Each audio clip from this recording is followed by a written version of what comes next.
बुलंद आवाज, महा 24 तास।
विजय असो।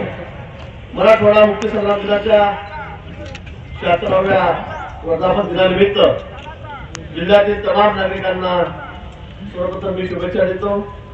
मागील वर्षामध्ये मराठवाडा मुक्ती संग्राम दिनाचा आपण अमृत महोत्सव साजरा केला।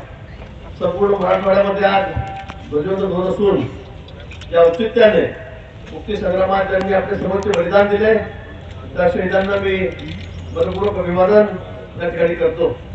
लढ्यामध्ये सहभागी सन्माननीय ज्येष्ठ स्वातंत्र्य सैनिक, त्यांच्या कुटुंबातील सदस्य, या ठिकाणी उपस्थित सन्माननीय लोकप्रतिनिधी, विविध क्षेत्रातील मान्यवर, अधिकारी व उपस्थित बंधू आणि भगिनींना मराठवाडा मुक्ती संग्राम दिनाच्या या ठिकाणी शुभेच्छा देतो। नांदेड जिल्ह्याला सप्टेंबर महिन्यात अतिवृष्टीचा मोठा फटका बसला। मी या भागात 2 वेळा येऊन पाणी गेली, अतिवृष्टीमुळे काही ठिकाणी पूर परिस्थिती निर्माण झाली, जानमालाचे मोठे नुकसानही झाले। या परिस्थितीत आम्ही व्यापक प्रमाणामध्ये पंचनामे सुरू केलेले आहेत। आठवडाभरात पंचनामे पूर्ण होतील। पंचनाम्यानंतर शेतीच्या नुकसानीसाठी विनाविलंब आम्ही मदत करणार आहोत। या सरकारने नुकसान भरपाई करण्यात कधी वेळ लावणार नाही। समस्या, आपत्ती आणि संकट कोणते असू दे, तातडीची मदत आणि मानवी संवेदना जोपासून सहाय्य केले आहे।